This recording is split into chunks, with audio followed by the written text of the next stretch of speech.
Welcome to Hello Downtown, a podcast by Downtown Sioux Falls.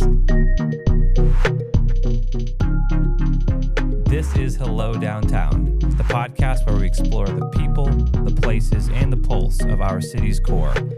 I'm your host, Brandon Hansen, and every episode we dive into the stories shaping life in the heart of Sioux Falls.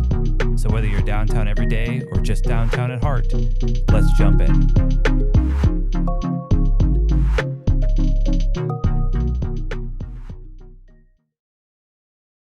Hey, George, how's it going? What's up? Hey, I love it. hello downtown. Where are you at in New York right now? Brooklyn. Brooklyn. Yeah. Very cool. Yeah. Awesome. Well, George, welcome to Hello Downtown. Thanks for having me.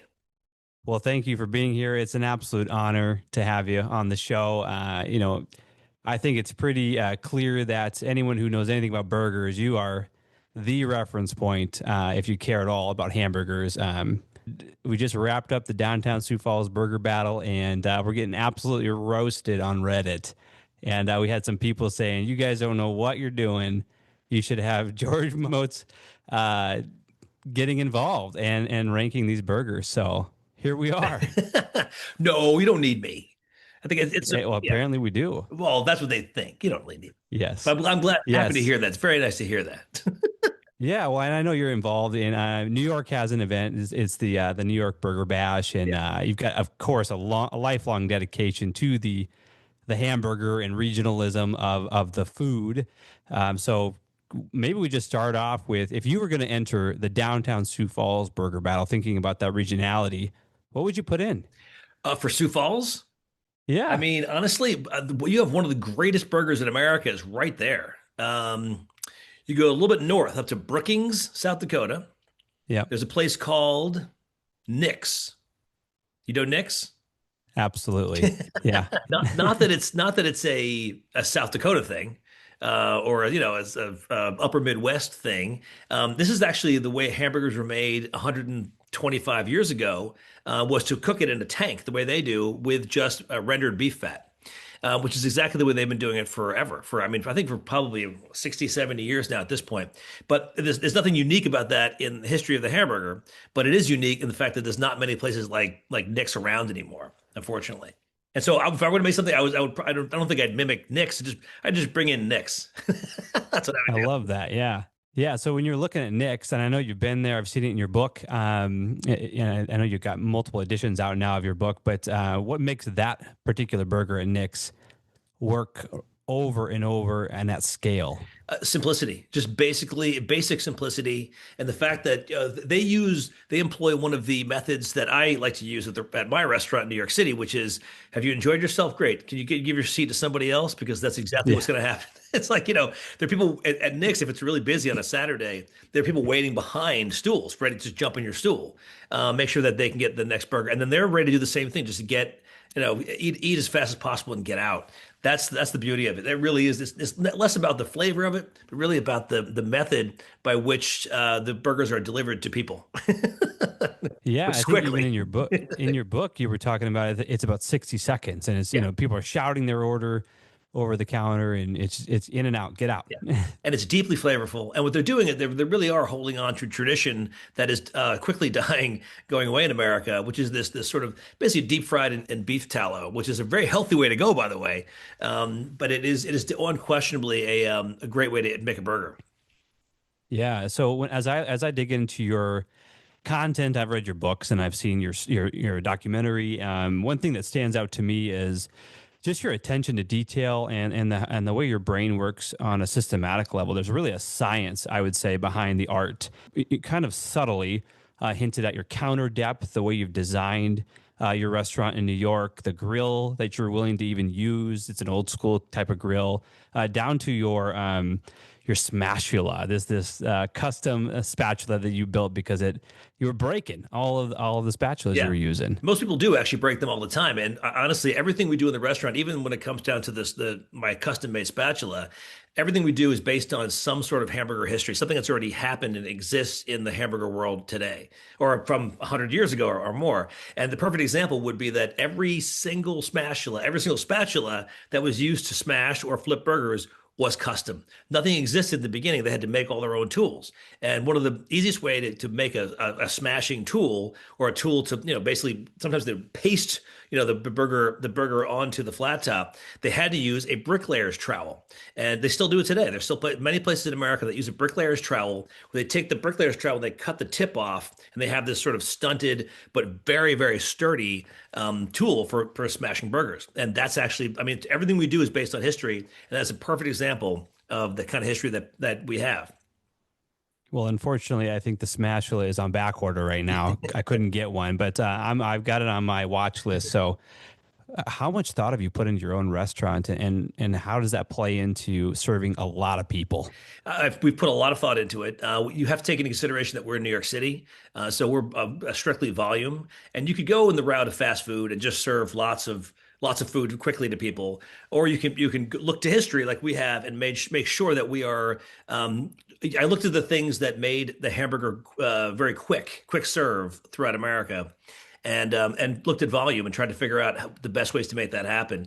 And really, it's just, again, it goes back to simplicity. It goes back to simplicity of ingredients, simplicity of menu. One thing we learned is that if you're looking at a menu with this big menu board up, and it's big, but there's not much on it. And so the idea is that you look up at the board. If you've never been there before, you can pretty much decide what you want in about 20 seconds, if 15 to 20 seconds. There's some menus that are so big, you look at them and you get confused, and then you get upset that you're confused. And you're actually upset with yourself for not being able to make a decision. In my restaurant, you look up at the menu and you can make a decision so quickly that it makes everything go very, very fast, every single thing. So we've thought about everything in that restaurant, but again, based on just what's come before. We've invented nothing. We've just looked at what has come before. I love that. Yeah. So we just wrapped the burger battle. It took place January 1 to January 31st. We had 50 different restaurants competing. And when I say restaurants, some were food trucks, some were, we had a patisserie shop, get out a grill and make a burger and participate. So if you were to walk into a burger joint, as you have many, many times, what are some non-negotiables that you see and you just know, they got it right? So the non-negotiables are for sure are frozen beef. I always like to ask. I always say, "Hey, do you use frozen beef, or do you use fresh ground beef?" And if anybody says like, let me go check, I'll find out," that means the answer is probably no. Or if someone I'm asking doesn't know, it's kind of a problem to begin with. If they say, look at me and they say, "Are you serious? Of course we use fresh ground," then I know it's the real thing. Yeah. Yeah. Second thing is the taste. If you taste it, I know right away if it's frozen or fresh. You can't fool me. I know exactly what's going on. Those are deal breakers for sure. To me, it's just people who are not nice in restaurants. Generally speaking, I like to walk into a place that's a happy place. I can't tell you how many places I've walked into in America where I'm friends with everyone in the restaurant within the first 5 minutes, and that's the kind of place that you want to come back to. That's where the hospitality is so innate and natural that it makes you feel so welcome. Those are very important parts. But really, fresh ingredients is number one, and hospitality is right up there. I love that you point out the positive person, because, as I, work my way through all of the content you've made, you're just an awesome storyteller, of course, but it's pretty clear you're a positive person and people look very happy. I know the cameras are on and all that, but you seem like a pretty positive person. Yeah, very positive. I mean, it's just I can't imagine going through life any other way. I think it's also it's infectious. We had a guy who was a hospitality expert come into the restaurant recently and said that he felt like he was where he wanted to be. It's a very happy, positive experience. He felt like he was in a party. He was like invited to. It's a party I want to be at. That's great, because what's happening is behind the counter, which we're an open kitchen. And again, an open kitchen that mimics many of the restaurants I've seen in America. And we did that because we wanted to make sure that there's a give and take between the customers and our staff, our crew.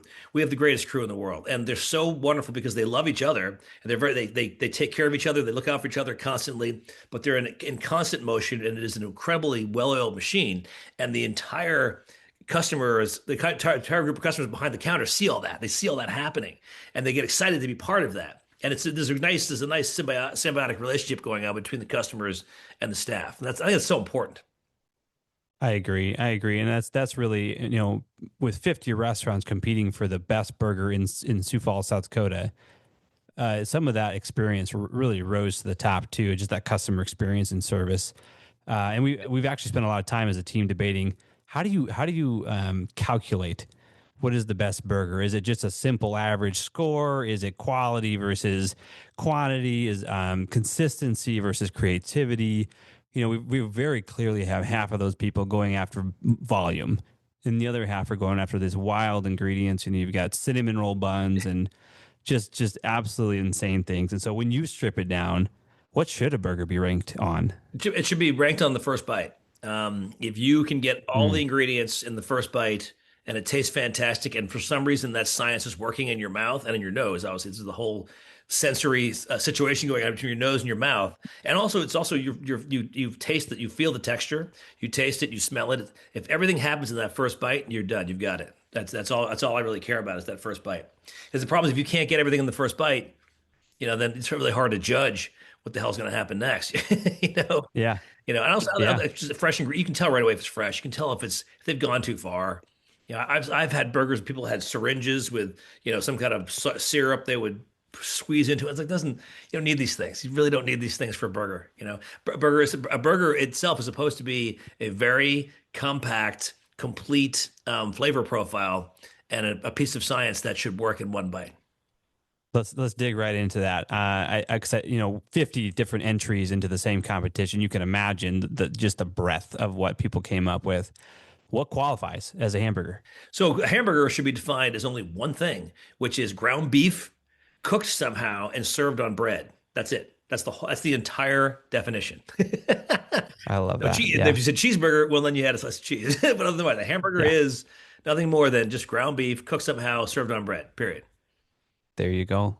The food expert just said it. The burger expert, in fact. But you didn't just choose burgers as food. You've chosen them as a muse, as a lifelong subject. Why the burger? It was completely by accident. To be totally honest, it was a fluke. I was a filmmaker for many years. For 28 years, 30 years or so, I was a director of photography. I worked on TV commercials and movies, and the career was great. It was a great career. But at some point, I made a hamburger documentary in 2004. And it put me on the map in a way because it became kind of a cult thing where it showed on a couple of networks. It was on PBS for a minute, on the Sundance Channel, and it picked up some fans. And people started looking at me and say, "Hey, you're a hamburger expert." I said, "No, I'm a filmmaker. I'm not a hamburger expert." And then somebody asked me to write a book. The book then rolled into a second book, a third book, a TV show, another TV show, a cookbook, and it just kept getting bigger and weirder to the point where right now I just yesterday signed my contract for my seventh book, hamburger book. So I've done it all. I feel like the only thing I'm still working on the Broadway musical. That's my next one. Ooh, I will get tickets to that. That's incredible. So actually, so I have a 3-year-old, and I ask her every weekend before we go get groceries and whatnot. I say, what do you want to eat this week? And she asked for cheeseburgers. And so we made burgers last night together, and we used your cookbook. Well, guess what? I feel like she will like my next book. Okay. It's a picture book. We're doing a picture book.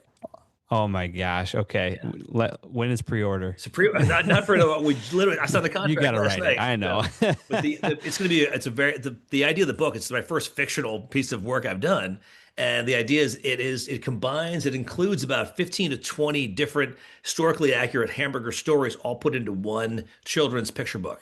So, Burger Battle it's been going on for 13 years now in Sioux Falls. Wow. Excellent. Yes, and honestly, when we started. I think if I look back in the history, I wasn't here. I'm fairly new to the organization, but I think the first year there was a couple of restaurants that were participating, and we were begging people. Oh wow! To show up. And this last year, 50 restaurants, massive economic impact for this community. It's actually changed behavior. Nobody is talking about anything else in January. In Sioux Falls. I went to a college hockey game in town. I'm getting pulled aside to ask me which burger I think is the best because they know I work here. And so we've got offices planning their lunch routines. They're making their own YouTube videos. Blogs are popping up. We're getting hate mail from PETA, so doing something right. No, but also really great for the pop-ups, by the way. I'm assuming a lot of the pop-ups can only operate in the warmer months. And so for them to have an off-season moment where people remember who they are or reintroduce them in the wintertime is a really good thing for a pop-up for sure.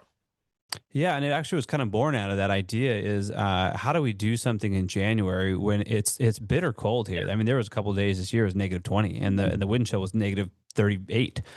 And so, but the restaurants here this year were still, there was a wait list. And Good. on Monday nights, Tuesday nights, I mean, it's incredible. Our town is not that big. Yeah. Our I've been. city, we're in the middle of South Dakota. So, Yeah. but yeah, one person was even reflecting on Burger Battle and just kind of talking about it as a cultural phenomenon and just a unique vehicle. It wasn't even about the burger. It was just a vehicle of how we can connect with other people and the human beings right in front of us. Can you just talk about how does that play into the way you view life and burgers of just a vehicle for community? Well, so when I originally made the film was also called Hamburger America. The book's called Hamburger America. The film's called Hamburger America. The restaurant, it's all part of the same, it's the same story being told in many different ways. But originally the story was about hamburgers. And when I got out on the road and started pointing cameras at people, I realized that it was equally about people as it was about hamburgers. And it made it more interesting for me to work on the project because it wasn't just a food thing. It was also getting to know people and how they relate to the hamburger, how they relate to customers, how they relate to their region. And I really discovered this crazy, very hyper regional moment happening with these hamburger places around the country. And that's how I was able to make the book. And so I realized it is equally about the hamburger as it is about the people who are making them and eating them. It's very important. Yeah, and I've got this guy right here, and right next to it, we've got Hamburger America, of course, which you've referenced. Yep. So yeah, just really good reads. Actually, and just hang on one second. I'll show you. You got one too? Wait, hang on. Yeah, new one. This is the. Whoa. There you go. There it is. Oh my I gosh! just got look my at advanced that. copies. This is the new one. This comes out in April. Yeah, Yeah. this is the latest edition, Yeah, this is correct? the fourth edition. It's fully updated. I mean, literally, every single word has been changed in here. Just about. It's 160,000 words. It includes 220 restaurants this time. And it's 38 new discoveries of old school places. But there it is. That's the new book, the fourth edition of Hamburger Yeah, America. look at that. Yeah. It's a good cover. Look, yeah, that's great. That's amazing. Can't wait for that. You said April for that one? April 14th. It drops on April 14th. April 14th. Yeah. So. Beautiful. So just to dive a little further into some of those metrics, I kind of teased them a little bit earlier, but this year, almost 100,000 burgers were sold in little old Sioux Falls here in the month of January.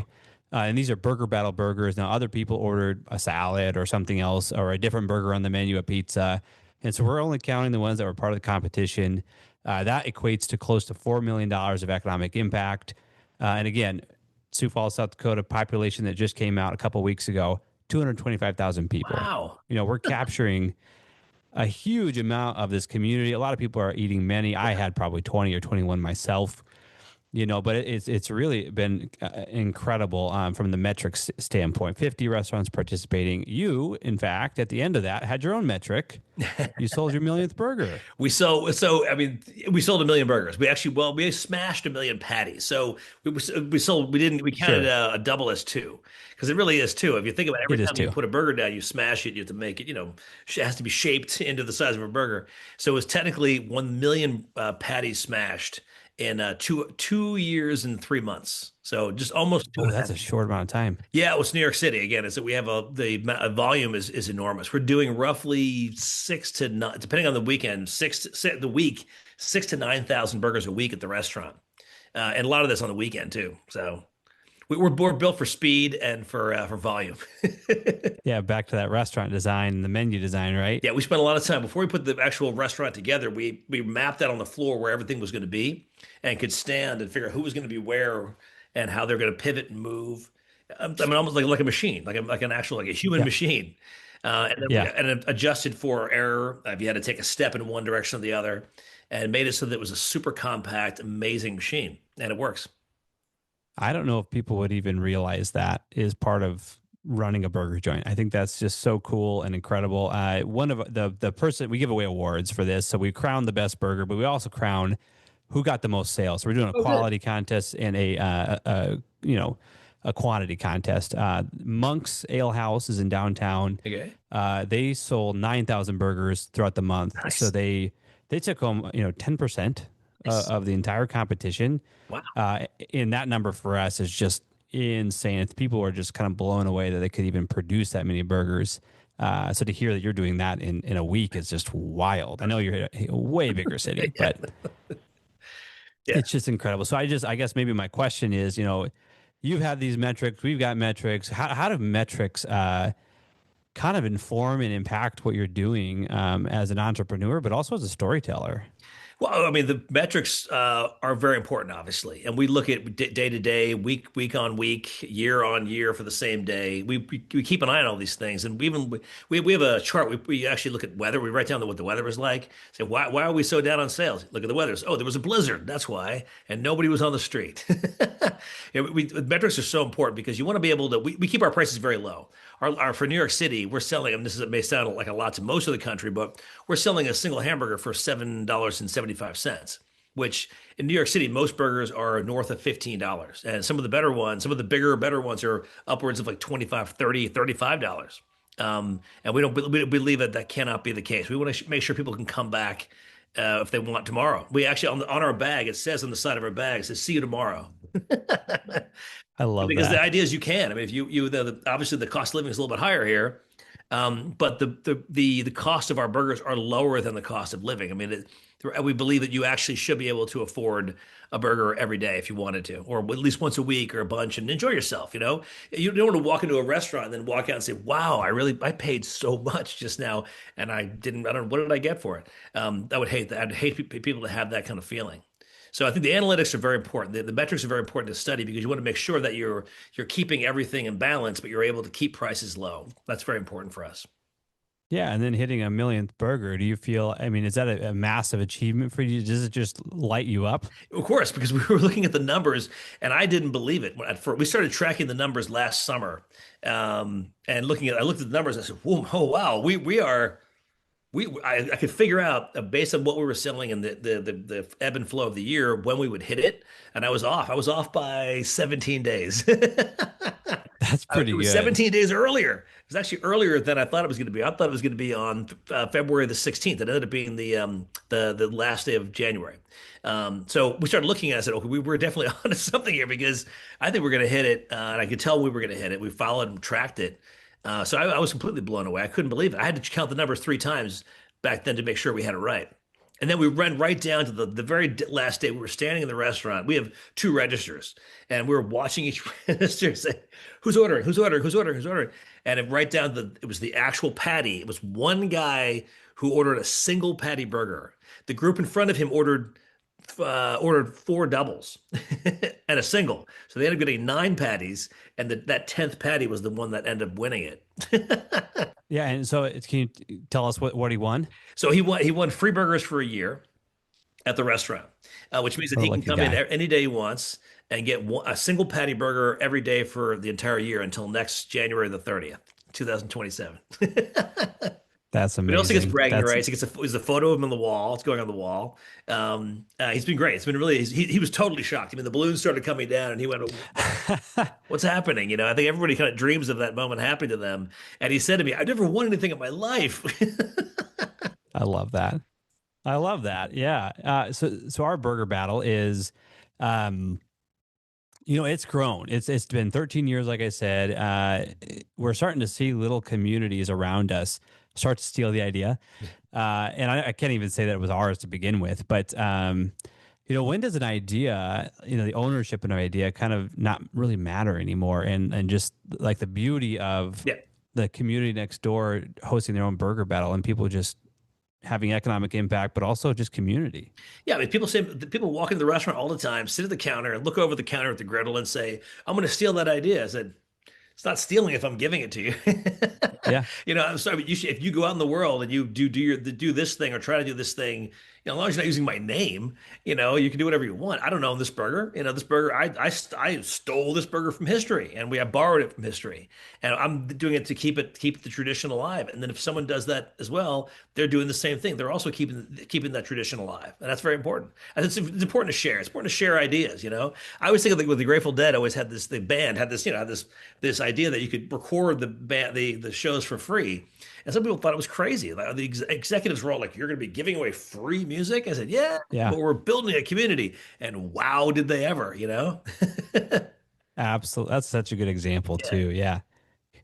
looking forward, to the next 13 years, I think Burger Battle, I think we're in its infancy, and I think it's going to be something massive. And I think there's some regional component that could start to play a Definitely. I need factor. to come visit. What's January? Yeah, sure. Hey, January's a good month for me. Well, I got a quote for you, and I've got 50 burger recommendations to share with you. So you are invited, Excellent. certainly. But yeah, so Burger Battle keeps growing and growing and growing, and we've got incredible partners, of course. And I'm thinking about the Burger Bash in New York. I'm sure there's partners involved there, but Poet is our sponsor here. Been with us for 2 years. I think what's unique about them is it wasn't just a check for sponsorship. They got involved. They actually their CEO is eating all these burgers and getting excited about it, and it connects back to their mission. And so, where do you see in events like Burger Bash in New York and other things you've done with these books of partnering with people and kind of maintaining the authenticity of it? Well, I mean, obviously, anytime you can spread the word of hamburger out there, not to sound too religious, but there is a bit of a cult to it where you want to make. I think it's okay to get it out there and spread it. I think it's the more we're talking about it, the better it becomes. Really, it makes everything better. It makes the experience better. It makes the ingredients better. It makes everything a little bit better. I think it's very important to do that. There's obviously we have we do charitable work as well. We work with a organization in New York called God's Love We Deliver, which I think is Hmm. also great. It's a great charity that they go into people's homes, into people's homes. They deliver food, deliver meals to people who are homebound, who can't leave. And they deliver, I think it's 16,000 meals a day in New York City alone. It's unbelievable. And we are very proud to be part of that, be partnered with them because I mean, to be able to be someone who makes food and serves food and sells food and gives food out. It's such a great feeling to know that there's a group that's literally right down the block from us in New York City that does that every single day. They send out 16,000 meals a day. It's unbelievable. So it's a very important part of the community to give back, make sure that we're all doing our thing. Yeah, that's incredible. On top of producing so many Right. burgers for people in your restaurants, I mean that's really amazing. You also do something else really unique in your restaurant. It's the Burger of the Month. Yeah. Yeah. And what I found really cool about it is that you have a hard cutoff. As soon as the next month starts, we're done. Yeah. You cannot get it. And I admire that. We're actually getting questions all the time about our burger battle. Can you extend it? Can Yeah. you modify it? Can you shorten it? Next year. We'll see you next year. Yeah, Like, right. fine, nothing wrong with that. Or I missed it. Yeah. Yes. No, we do. I mean, it's a very hard cutoff date. We do sometimes we have to extend. Like we had to extend this latest one. We have to extend an extra week because one of the very important ingredients for the next one was stuck in a snowstorm trying to get up from Louisiana. So we had actual po' boy bread that's coming up from New Orleans, and we had to use that. And it was stuck in the freezer truck in the freezing cold for a week. So we finally got it yesterday, so we're okay. We're gonna be fine now going forward. But the idea is that You can get your free it's burger. called the monthly burger special, and what we do is we change it every month, like you said, and we try to obviously keep it 100% accurate, totally accurate, right down to the plate it's served on, the how it's wrapped up. If it's a place that already has their own waxed paper and that we ask them for it, we'll use that. We do this thing where if you are a sit down restaurant and we have a lot of places that old school places that have the little scalloped edge placemat, and so Yeah, we'll get yeah. the placemat. And if you're sitting in the restaurant eating, oh wait, we got to get you a placemat. If you order that burger and you get the placemat, you get the whole experience is right there. Which is also kind of nice because then it continues the community aspect of it because everyone's taking photographs and in the background you can see the placemat and it looks like they're in the restaurant, but they're actually in my restaurant. Yes, yes. And I love the fact that you said, when can I get this next? I think you were saying something like, in 3 years. Yeah, you heard that? It will be back on the menu, but it's going to be, Yeah, somebody did ask, like, when can I get this again? I'm like, oh, let's see, about 3 or 4 years, probably come back around to that one. It was last. I mean, there's so many more burgers out there that I mean, it's limitless. We've gotten through so I had a list of the first 2 years or so of monthly burger specials, and we got about 6 months in, and I extended it to about 4 years. So we have so many to choose from. And just to kind of take a break, just to give the restaurant and the crew a breather, we do switch back to we do a classic Midwestern chili dog or like a coney dog that we do on in July, the month of July, and then the month of December, just to sort of give it a little balance and give the crew a break. Yep, I can understand that. We're kind of feeling that in Sioux Falls right now, where the servers and the kitchen staff are all like, we need a break. We need to have a vacation. Oh, but they they're don't already know. They planning don't for want next vacation. year. They just want to like just bring it back to I normal. know. Yeah, yeah. Well, what I appreciate most about your work, George, is that, it's just very clear as you're talking that, culture and energy doesn't need permission, it just needs care, Yeah, consistency. You said the word simplicity over and over, and then that community where a place to gather. yeah, I just think that's really unique about you and what you're doing. And downtown exists, yeah, downtown Sioux Falls, the organization exists to do the exact same thing, is to drive people to downtown businesses, yeah.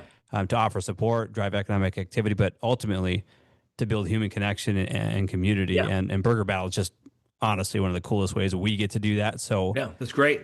You keep it up. It really is important. I mean, the crews are obviously the people who make the burgers, and the staff is very yes, important. And what I do, I go the extra step, and I make them breakfast every Saturday. Though we're not doing it tomorrow, we're doing it Sunday instead. But I make them breakfast at least once a week. I order dinner and we get pizza or some dinner that comes in, so they don't have to worry about just eating hamburgers while they're working. They really want to be there. They like being in the restaurant. They like working with each other. They like working for us, and they have a good time. But we will also make sure that we go the extra step and make sure that we give them a little bit extra. If I'm out somewhere and I'm at a shop at like a bakery and I see cookies, I'm buying 50 cookies and I'm like, hey, hey crew, guess what? I walk up with cookies. They love it. And it just goes to show, it shows them that there's not an us in them. There's us. There's just us. There's just all of us together in this together. And I want to make sure they appreciate they understand that I appreciate what they're doing. They're not just there to take home a paycheck. They're there to actually help me create and get my dream out there. I love that. I think that message of unity is so incredible. We talk about that all the time in downtown too. Just our organization is just uniquely positioned to not have competition. We are a nonprofit that serves all the businesses Right. in downtown, and so when one of them does really well, we celebrate, we cheer. When one of them closes or is having a bad time, we mourn. Yeah, of course. And it's just a beautiful mission. So Yeah. Thank you. yes, I like what you got going on there. I got to come visit. you really are invited. I'm being honest. You Okay. can come out and I'll show you around and I'll buy the burgers too. So Excellent. yeah, take that burger recommendation very seriously. And I just want to just genuinely thank you for answering some questions and spending some time on Hello Downtown today. My pleasure. Thanks for having me on.